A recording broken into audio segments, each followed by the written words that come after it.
Hello, this is Paul Lennon again, speaking in English right now, and it's the 23rd of July 2020, and we're still in the middle of the COVID-19 virus.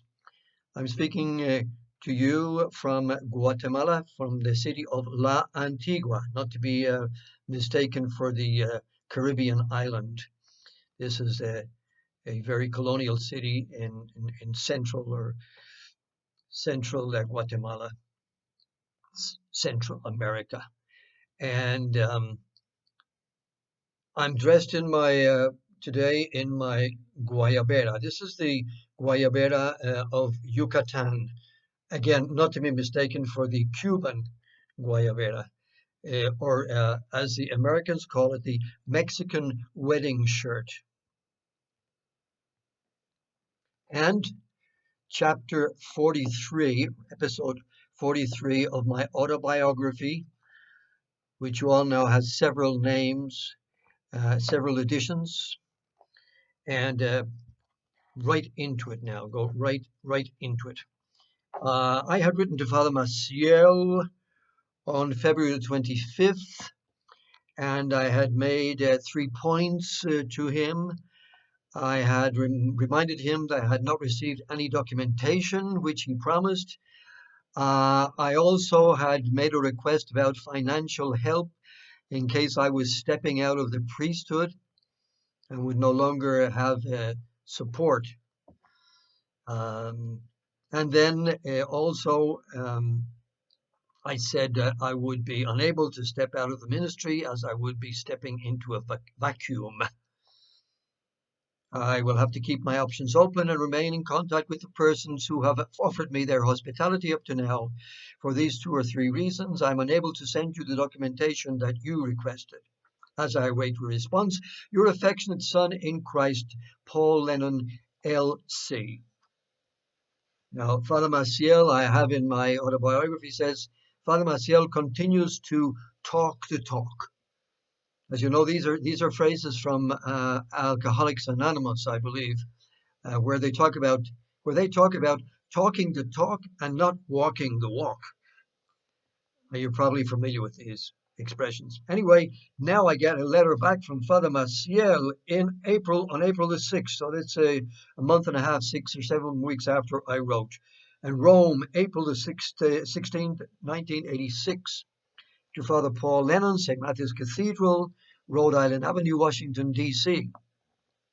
Esteemed Paul in Christ, again, Father Maciel or his ghostwriter secretaries. Yesterday, on returning from Australia, he's a very busy man, I found your letter from February the 25th. This is so to excuse the long hiatus in replying to my letter, to which I now reply, hoping that you have received the academic documents by now. And I had received something. Allow me, Father Paul, to again suggest you regularize your canonical situation. You can read the corresponding canons yourself, Canons 665, 691, and 693, and see how necessary my suggestion is. At the same time, without wanting to influence you in the least, I would propose you do not abandon your priesthood, but rather continue to serve God by incarnating into the Archdiocese of Washington, despite the difficulties you can feel about your vocation and the exercise of your priestly ministry. You can do so much good to so many souls, and God will always be there to support and help you in your difficulties. So, as I have learned to say in the good old US of A, this man is talking out of both sides of his mouth. As I say, the man or his ghostwriters. Without wanting to influence you, so this is very nice, I would propose you do not abandon your priesthood. So, Paul, you do not abandon your priesthood, because a Superior General Maciel should be recommending that anyway, because he probably suspects that I can show these letters to my canonical lawyer friends in Washington. So, as I say, dotting all his I's. So I suggest you do not abandon your vocation and the exercise of your priestly ministry. by incarnating into the Archdiocese of Washington. Well, of course, he doesn't want me to abandon the Catholic ministry, my priestly ministry, because that would be another headache for the Legion of Christ with the Vatican authorities. They would not only be asking for my dispensation from vows, but now my release from the obligations of Catholic priesthood, which would be another black mark on their copybook with the Vatican. That would naturally, it would require the intervention of the congregation from clergy. Things get very complicated there in the Vatican, as you know. You can do you can do so much good to so many souls, and God will always there to support you and help you in your difficulties. So, Paul, if you always know that God is ready to help you in all your difficulties. And if you fail, I mean, it's your fault. You're just not being sufficiently generous.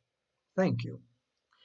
Now, this is the nice part. Regarding financial help, you know very well how we do not lose interest in those who, on leaving the congregation, are needy and require some help. I mean, this is so delightful and so elegant, um, so you know uh, beautiful, so flowery. Excuse me.